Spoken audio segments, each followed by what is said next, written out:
bonjour à tous et bienvenue sur Aruko. Aujourd'hui on se retrouve pour faire une vidéo que vous avez réclamé. Vous avez réclamé de faire des vidéos avec un peu plus de tests produits. Donc on va essayer d'en faire un petit peu plus régulièrement à partir de maintenant. Donc aujourd'hui on a décidé de comparer quelques produits qu'on a au bureau depuis un moment, à savoir l'Apple Watch, la LG Urban et la Pebble Time. La Pebble Time elle est assez récente, elle est sortie il y a quelques semaines seulement.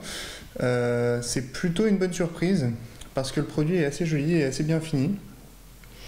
Et évidemment, elle reprend la caractéristique principale des modèles précédents qui est l'écran e-ink, avec un design qui est légèrement courbé et qui est plutôt agréable. La montre, elle fait à peine 1 cm d'épaisseur, 9,5 mm. C'est plutôt bien parce que l'Apple Watch, par exemple, fait 10,5, donc elle est plus fine, ce qui est plutôt chouette. Elle fait un peu plus de 40 mm de hauteur, 37,5 de largeur, donc c'est presque carré. Et elle ne pèse que 42,5 grammes, donc c'est vraiment léger. Et le bracelet de 22 mm en silicone est vraiment agréable. Le seul petit souci, c'est qu'il se salit assez facilement et avec un peu de transpiration, il y a des marques blanches sur le bracelet. Quoi dire d'autre de ce modèle? Moi j'ai la petite inscription puisque je l'ai reçue en la soutenant sur Kickstarter il y a quelques mois. Mais si vous l'achetez dans le commerce, vous n'aurez pas cette marque-là. Il y a elle est livrée que avec ce petit cordon qui a des petits aimants. Alors sur le tout premier modèle, le port de rechargement était sur le côté, mais c'était pas très joli, donc là ils l'ont mis derrière. Ça vient s'aimanter comme ça et ça se recharge de cette manière-là. C'est assez chouette, c'est le seul accessoire qu'il y a dans la boîte, sinon à part un petit manuel de démarrage, on n'a pas grand-chose. Et puis ça, c'est les inscriptions qu'on lit jamais, donc je ne lirai pas non plus.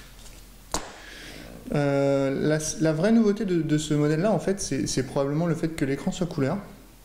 Donc elle est rétroéclairée et l'écran e-ink est couleur. C'est plutôt chouette, donc on peut naviguer dans des petits menus comme ça en couleur qui sont assez chouettes. Donc bien sûr avec le mode timeline qui est haut, bas et puis validé. Et puis ça c'est le back ou le retour à l'écran principal. Donc comme vous le voyez, elle est assez réactive et franchement c'est une belle finition. La seule chose qu'on peut trouver à cette montre, c'est que l'écran n'est pas très grand. Si on compare avec l'Apple Watch, je vais taper tout de suite le code pour la débloquer. Si on compare vraiment à l'écran de l'Apple Watch, vous voyez que quand même il y a une belle différence et que il n'y a pas photo, la taille de l'écran est vraiment inférieure. Bon, en revanche, le prix est aussi à l'avenant, c'est-à-dire que là, j'ai regardé juste avant de faire la vidéo, la Pebble Time, elle fait 249 €, celle-ci avec le bracelet milanais, on est à 800. Alors c'est pas la même chose, mais bon, c'est toujours bien de comparer en termes de prix. Celle-là, elle est évidemment que sur iOS, et celle-là, elle est sur iOS et Android. Et comme on avait un autre modèle au bureau, j'ai décidé de faire le comparatif des trois. Ce qui est assez chouette, c'est là on a depuis quelques temps au bureau la Watch Urban d'LG. Alors je vais pas pouvoir vous l'allumer tout simplement parce que j'ai oublié le chargeur à la maison. Il y a une espèce de petit chargeur qui se met derrière pour recharger là, et donc c'est assez pénible parce que je le perds tout le temps. Que dire de celle-ci? Je vous ferai une vidéo dédiée pour la LG. Le bracelet est assez chouette, mais le boîtier est globalement assez gros. C'est-à-dire si on compare les deux, vous voyez qu'il n'y a pas photo. Alors évidemment, c'est une montre Android Wear avec un écran LCD qui est très joli, etc. Et un cardio-fréquence-mètre comme sur l'Apple Watch, que n'a évidemment pas la Pebble. Que vous dire de cette Pebble? Je vous ai dit qu'elle était étanche à 30 mètres. Elle intègre aussi un petit micro qui est ici et qui permet de prendre des notes vocales ou de faire des réponses rapides aux messages. Bon, c'est sympa, je ne l'ai pas trop utilisé pour être sincère, c'est pas trop mon style d'utilisation d'une montre autonome. Ce qui est chouette en revanche, évidemment, c'est l'autonomie, elle tient presque 7 jours, ce qui est sans commune mesure avec les autres, ça c'est clair. Et elle fonctionne évidemment sur iOS et Android, et comme moi je change souvent de smartphone pour les tester, c'est bien pratique d'avoir une montre qui fait les deux. La navigation sous forme de timeline, je vous en ai parlé, c'est nouveau avec ce modèle là, c'est assez chouette, ça vous permet de naviguer dans un sens assez logique, un peu comme sur Facebook par ordre chronologique, c'est assez chouette. Évidemment il y a une application mobile compagnon qui est elle aussi très jolie, très bien réalisée.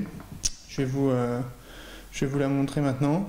Elle est très complète, elle est bien fichue et elle permet de télécharger des milliers de nouvelles watch face, qui sont ces petits skins pour personnaliser la montre. Franchement, le store interne est assez bien foutu et ça marche bien. Et là, vous voyez, je viens de recevoir une notif, donc ça marche parfaitement bien. Avec cette application, vous pouvez télécharger des applications compagnons de marques très connues. Vous pouvez télécharger Uber, ESPN, ou si vous êtes un peu plus sportif, vous pouvez télécharger l'appli compagnon de Misfit, de Runkeeper ou de Jawbone. Ce qui est toujours utile, c'est toujours bien quand vous partez. En fait, c'est la montre qui sert de tracker d'activité et vous retrouvez vos données dans Misfit ou dans Jawbone. C'est assez bien vu et assez malin. Le dernier usage que je fais de cette montre, en fait, c'est pour la musique. Alors, j'ai testé, ça marche hyper bien avec Pandora. J'ai pas encore réussi à bien faire fonctionner le tout avec Spotify. Je sais pas si c'est parce que c'est pas prévu pour ou si c'est parce que j'ai tout simplement pas réussi, mais en tout cas avec Pandora ça marche très bien. C'est-à-dire vous passez la musique avec les boutons, c'est assez bien vu, c'est malin. Rien de révolutionnaire par rapport aux autres produits, mais en se souvenant que ça c'est quand même un produit assez bon marché dans l'univers des montres connectées. Et que donc c'est vraiment un produit qui peut tirer son épingle du jeu sur le marché. Alors moi je l'ai pris dans ce coloris noir, mais elle existe en blanc et en rouge aussi.